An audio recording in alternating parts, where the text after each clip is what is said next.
안녕하십니까. 월간조선 백진영입니다. 네, 정혜연입니다.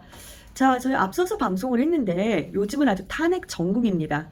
아마 탄핵 안 당하시려면 조심하셔야 되는데. 아니, 제가 뭐 탄핵당할 만한 일을 했습니까? 네, 탄핵이 그렇게 아무나 당할 수 있다는 거를 좀 민주당이 보여주고 있는데요. 아니, 제가 뭐 후배 기자들한테 조금 서운하게 했을지 모르지만 헌법과 법률에 위반된 적은 없습니다. 네. 지금 저희가 우스갯소리로 말씀드렸고 헌법과 법률, 사실 저는 이 방송을 준비하면서 그런 생각이 들었습니다. 대한민국 국민 중에서 헌법 위반하는 사람, 평생에 헌법 위반하고 사는 사람 대체 몇 명이나 될까 싶은데요. 저 국회의원들은 네. 전부 다 헌법 위반합니다. 왜냐하면 네. 헌법상 연말에 그 예산안을 통과시키는 날짜가 헌법에 정해져 그렇죠. 있거든요. 근데 항상 딜레이가 되죠. 그러고선 잘못됐다는 소리도 안 합니다. 그렇죠. 그렇기 때문에 그런데 오늘은 이제 탄핵 자체에 대해서 우선 이거 탄핵 우리 너무 쉽게 쓰고 있는데 탄핵은 어떨 때 하는 겁니까? 그러니까 이제 방금 처음 시작할 때도 말씀드렸지만은 뭐 흔히 이제 위법행위, 비위행위 뭐 이런 공무원들의 잘못이죠. 이 사람들인데 이 사람들을 갖다가 이제 국회의 소추를 거쳐서 파면하는 제도다 이렇게 얘기를 합니다. 근데 중요한 거는 그 아까도 말씀드린 것처럼 헌법과 법률에 위반했을 때인 거고요. 그 다음에 탄핵 대상이 되는 공무원들은 일반적인 그 공무원 징계 절차에 의해서 처벌하기 좀 어려운 위치에 있는 사람들입니다. 그러니까 위로는 대통령이나 국무총리, 국무위원들로부터 시작을 해갖고 뭐 각군 총장이라든지 검찰총장, 그다음 법관들, 그러니까 일반적인 징계 절차로는 아무래도 징계하기가 어려운 그런 사람들을 갖다 이제 국회가 직접 이 법적 책임을 묻겠다는 거죠. 네. 그러니까 뭐 일반인들은 뭐 당연히 물론이고 또 하위 공무원들 뭐 이런 분들은 사실은 탄핵 그냥 못 받으면 되는 거니까 사실은 뭐 탄핵을 굳이 당할 만한 그런 일이 잘 없지요. 그 다음에 한 가지는 이거죠.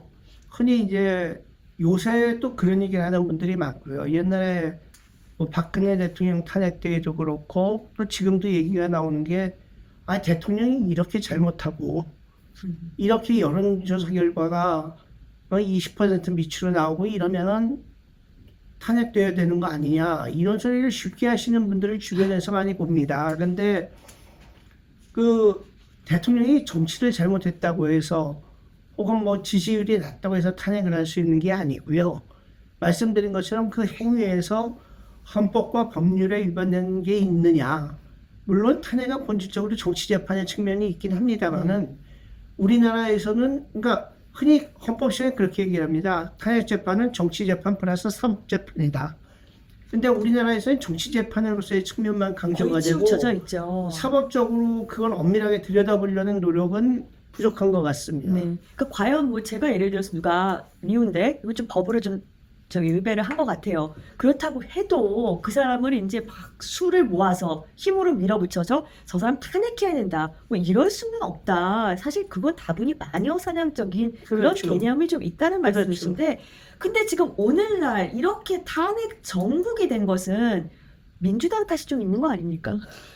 뭐 민주당이나 특정 정당의 탓이라기보다는 한마디로 특정한 정당이 국회에서 압도적인 다수, 그것도 그야말로 머릿수 몇 명만 더 모으면은 탄핵 가결까지 가능한 그런 압도적인 다수의 의석을 차지하고 있기 때문에 이제 그렇게 된 측면이 강하고요. 그 다음에 사실은 뭐 옛날에 뭐 박정희 정권 시절이나 이승만 정권 시절에도 장관에 대한 탄핵 소추 같은 것들이 몇 번 있었습니다. 근데 그때는 야당 의석이 이제 도저히 탄핵을 갖다가 가결시킬 수 있는 상황은 아니었던 거죠.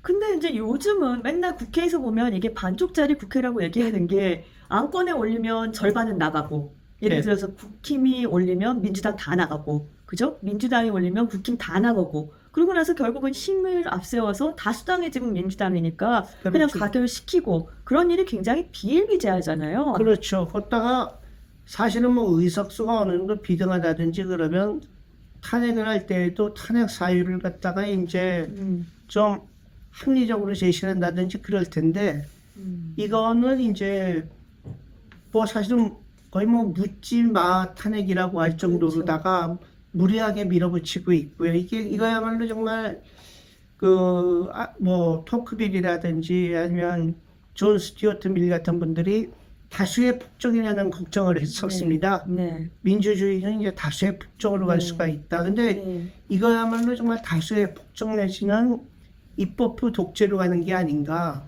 그런 생각만 해도 들 정도입니다. 네. 그런데 이제 헌법 제65조 제3항에는 탄핵소추의 의결을 받은 자는 탄핵 심판이 있을 때까지 그 권한 행사가 정지된다라고 규정이 되어 있기 때문에 결정이 나중에 기각이 되더라도 일단 쉽게 말해 일 못하는 거죠. 그렇죠. 그러니까 가령 검사들 특히 이제 그 민주당의 불리한 사건을 수사하는 검사들에 대한 탄핵 소추도 이제 진행이 되고 그랬었는데 그러면 뭐 결정 나올 때까지는 수사하지 말고 손 놓으란 얘기 아닙니까?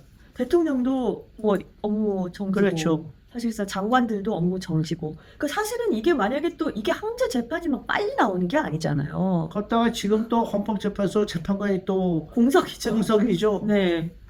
자, 그러면은 이 공석이면 또 헌재 재판관은 또 국회 추천을 해야 되지 않습니까? 그렇죠. 그럼 국회가 추천 안 하면 국회가 추천해서 대통령이 임명하는 건데 대통령이 아무리 임명하고 싶어도 국회가 추천 안 하는데 임명할 수는 없는 거 아닙니까?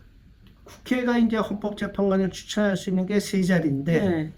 대개는 이제 다수당에서 두 사람을 추천을 하고 소수당에서 한 명을 추천하는 그런 식의 일종의 딜이 있었습니다. 과거에는. 근데 지금 가서는 뭐 다수당인 민주당이 자기들이 추천해야 될 뭐 사실 뭐 그렇게 표현한 게 좀 이상하긴 합니다. 관행적으로 그렇죠. 그것조차 지명을 하지 않고 그냥 국회를 갖다가 마비 상태에 헌법재판소를 마비 상태에 빠뜨려 놓겠다. 그런 게 아닌가 싶습니다. 방통위도 그렇고요. 그러면 헌재가 마비 상태에 되면 헌재에 지금 탄핵 소추안 때문에 올라가 있는 그분들은 뭐 그냥 계속 헌재가 작동을 할 때까지 그냥 계속 직무 정지 상태인 겁니까? 그래서 이번에 이진숙 방송통신위원장 건을 가지고선 헌법재판소에서 의미 있는 결정을 네. 내렸죠. 그거는 정 기자께서 취재하신 게 있죠. 최창호 변호사. 네, 최창호 변호사라고 이제 이진숙 위원장 대리인인데요. 그분이 이제 보니까 아무리 봐도 이제 지금 뭐 그 헌재 재판관 9명 중에 3명이 공석이니까 이대로 지금 재판이 진행이 안 될 것 같은 거죠. 그래서 법조항을 보니까 헌법 제27조에 그 재판을 당하는 사람들은 빨리 재판을 받을 권리도 있다. 그렇죠. 신속하고 공정한 재판을 그렇죠. 받을 권리죠. 근데 이제 이 최창호 변호사가 생각을 해보니까 이 신속한 재판을 받을 권리는 민법, 상법, 형법뿐만 아니라 헌법재판소의 그 그렇죠. 재판도 그렇죠. 내가 신속히 재판을 받을 권리가 있지 않느냐라고 얘기를 해서 헌재가 이를 받아들였습니다. 그렇죠. 예. 그 헌법재판소에서도 보면은 이런 상황을 굉장히 답답하게 여기고 있는 네. 이제 얼마 전에는 문영태 헌법재판관이 국회 그 정청래 법사위원장한테 또 한마디 하고 그런 것도 있었죠. 네. 근데 그래도 이제 어쨌거나 국회가 빨리 추천을 하고 이제 기능이 위원회든 헌재뿐만 아니라 각종 위원회 지금 빈자리 많다고 들었는데 빨리 일을 하는 게 수순 아니겠습니까? 계속 이렇게 차일피일 미뤄지는 것이 정상적인 구조는 아닌 것 같은데요.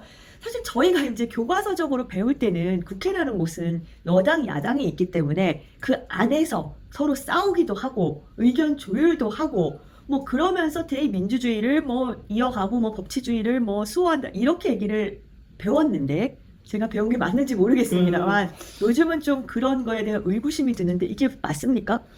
참 뭐 그런 누가 다 그렇게 느끼실 겁니다. 근데 옛날 얘기를 하자 그러면은 박정희 대통령이 이제 10월 유신을 할 적에 국회의 힘을 확 꺾어놨지 않습니까? 근데 이제 그때 박 대통령 밑에 있던 사람들 중에서는 이번 기회에 아예 국회를 없앱시다 하는 사람도 있었답니다. 과격론자들이. 예. 근데 그때 박 대통령이 그랬답니다. 그 국회가 하는 거 보면 시끄럽고, 정말 행정부 입장에서 볼 때는 말도 안 되는 소리를 하는 것 같지만은 그래도 의원들 하는 얘기들을 보면은 다 나라 생각해서 하는 얘기인 경우가 많고 들을 얘기들이 있다. 제 힘을 갖다 좀 빼기는 하지만은 그 국회 없애자는 그런 건 말도 안 되는 소리다. 네. 그랬다고 그러더라고요. 근데 지금 국회를 보면은 옛날에 또 이승만 대통령은 불만스러울 때 그런 소리도 곧잘 했답니다. 네. 하늘 아래 둘도 없는 국회다. 근데 이제 지금 국회는 정말 하늘 아래 둘도 없는 국회가 아닌가 그런 네. 생각은 좀 듭니다. 국회 스스로가 그 본연의 기능에 대해서 한번 되돌아봐야 될 때가 아닌가 싶습니다. 네, 다음 시간에 더 좋은 소식으로 찾아뵙겠습니다. 감사합니다. 감사합니다.